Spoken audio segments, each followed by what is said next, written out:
شۆشا هەستم پەڕینە ژنانی گەشتوڵە شان بەشانی پیاوانەستم لێنە ناوڕێزی خەبەر تیژن جێ دەستەی چەوسان و هەژاری بەیەک نیزامەوە بەندا حکمی سەرمایەداری ئەو نیزامی حکمی ڕەشیشەوەی لەشی وڵاتە ڕاپەڕینتێکی بشکێنی شۆشە نەریتی پێشمەرگایەتی کۆمەڵە دەگەڕێتەوە بۆ سەرەتای هاتنە سەرکاری ڕژیمی کۆماری ئیسلامی ئێران و خۆ ئامادەکردن لە بەرابەر هێرشی ئەو ڕژیمەدا. لەو کاتەوە تا ئێستا هەزاران تێکۆشەری وەک ئێوە لە ریزی پڕ لە شانازی هێزی پێشمەرگەی کۆمەڵەدا گیانفیدائیان کردووە و سەرکەوتنی گەورە و حەماسەی قارەمانانەی هەرگیز لەبیر نەچووەوەیان لە کوردستان بۆ خۆیان و بۆ بزوتنەوەی ئازادی خوازانەی گەلی کورد تۆمار کردووە. جێی خۆیەتی هەر لێرەوە سڵاوێکی گەرم و گوڕیش بنێرین بۆ هەزاران پێشمەرگەی دێرینی کۆمەڵە و دەستخۆشیان لێ بکەین بۆ ئەوەی گەرم و گوڕڕاگرتنی مەیدانی خەبات و کوورەی خەبات لەلایەن ئەوانەوە هاندەری ئێوە بوو بۆ ڕاکێشانتان بۆ ریزی پێشمەرگەی کۆمەڵە. دڵنیام زۆرێک لەوانە ئێستا لە ریزی پێشمەرگەی کۆمەڵەدا لەگەڵ ئێوەن و ئەوە یەکێک لە شانازیەکانی کۆمەڵەیە کە خەباتی نەسلی نوێ لەگەڵ پێشمەرگە دێرینەکان تێکەڵ دەکا.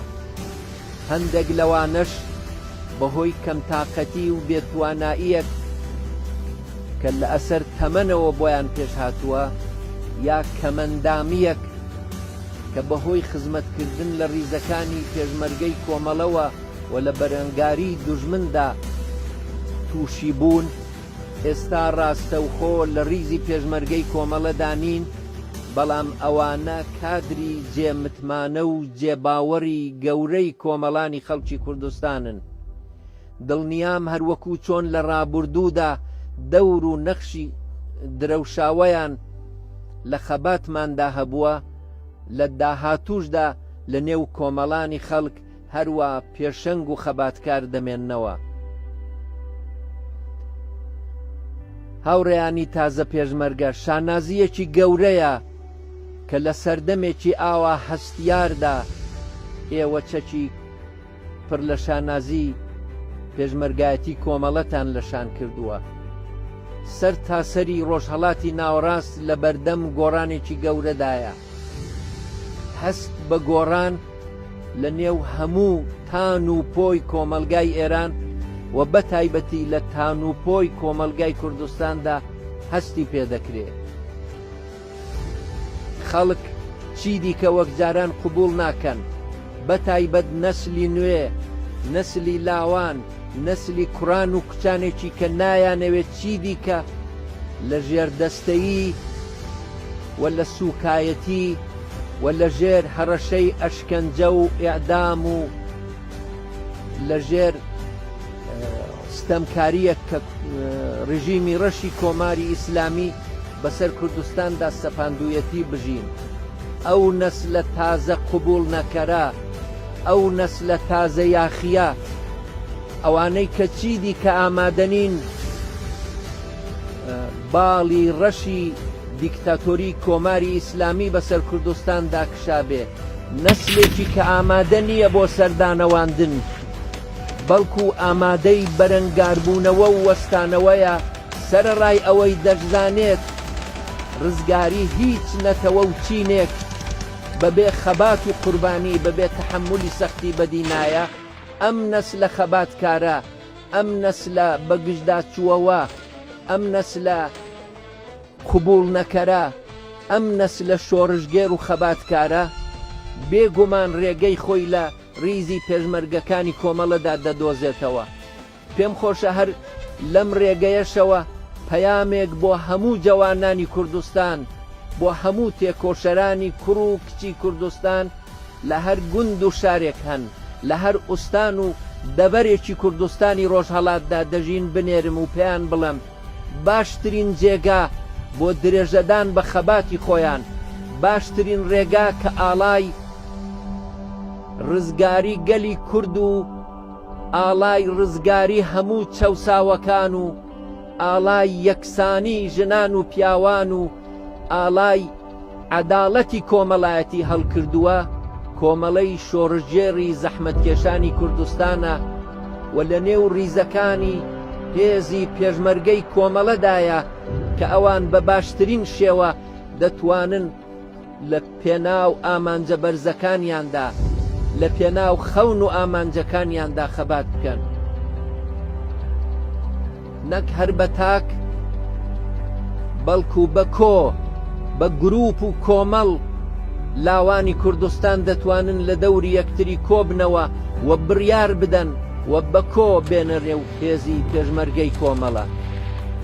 ئەمڕۆ کۆمەڵە هێزێکی پێشەنگە لە سەرتاسەری کوردستانی ڕۆژهەڵاتدا، ئاڵا هەڵگری یەکسانیە، ئاڵا هەڵگری عەداڵەتە، باسکی بەهێزی کرێکاران و زەحمەتکێشانی کوردستانە، ئاڵا هەڵگری ڕزگاری نەتەوەییە، دژی هەموو چەوسانەوە و زوڵم و ستەمکاریەکە. بۆیە چ بۆ ئێوە چ بۆ ئەوانەی لە ریزی ڕێکخستنی نهێنیدا کار دەکەن، چ بۆ ئەو تاک و پۆلانەی کە باڵ دەگرنەوە بۆ بەدیهێنانی ئارەزوویان دێنە ریزی پێشمەرگەکانی کۆمەڵە، هەموو ئەوانە شانازیەکی گەورەیان هەیە، ئەویش ئەوەیە لە نەخشاندنی مێژووی سەردەمی خۆیاندا بەشداری دەکەن. ئێمە ناتوانین وەکو گەلی کورد چیدی کە تەنیا بڕوانین بزانین چارەنووسمان چی لێ دێ. وەختی ئەوە هاتووە کە بەدەستی بەتوانای هەزاران و دەیان هەزار و سەدان هەزار لاوانی تێکۆشەری کوردستان مێژووی داهاتووی خۆمان بنەخشێنین، چارەنووسی داهاتووی خۆمان بەدەستەوە بگرین، دوژمنانی سوێند خواردووی ئەم گەلە و ئەم بزوتنەوەیە تووشی شکستی گەورە بکەین. وەچی لەوە خۆشتر کە ئاڵای ڕزگاری کوردستان و خەڵکەکەی بەدەستی بەهێزی پێشمەرگەی کۆمەڵە لە داهاتوودا هەڵکرێ. داوا لە دایک و باوکانی کوردستان دەکەم بە دڵێکی ئاوەڵاوە ڕۆڵەکانیان بنێرن. ڕۆڵەکانی ئەوان لە نێو هێزی پێشمەرگەی کۆمەڵەدا لە دەستێکی ئەمیندان، پەروەردە دەکرێن بۆ سەداقەت، پەروەردە دەکرێن بۆ ڕاستگۆیی، پەروەردە دەکرێن بۆ خزمەت بە کۆمەلگای خۆیان.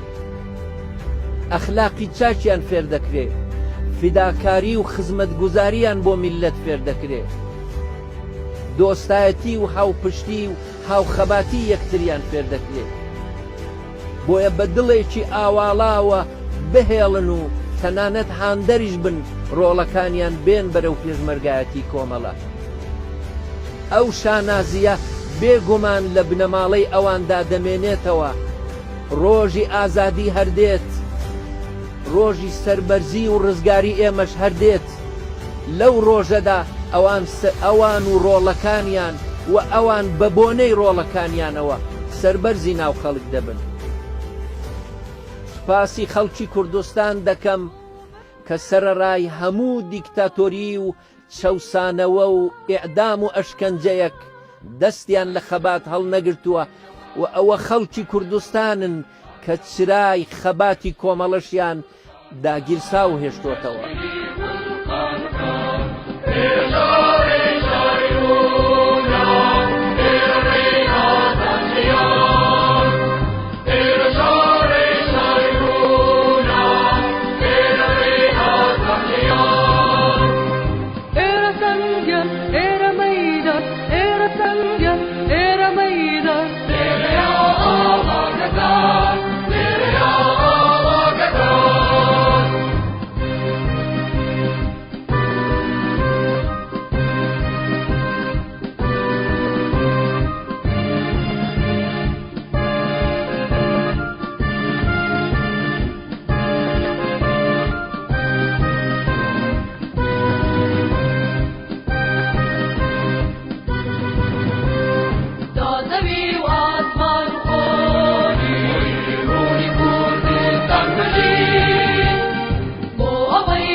Eva,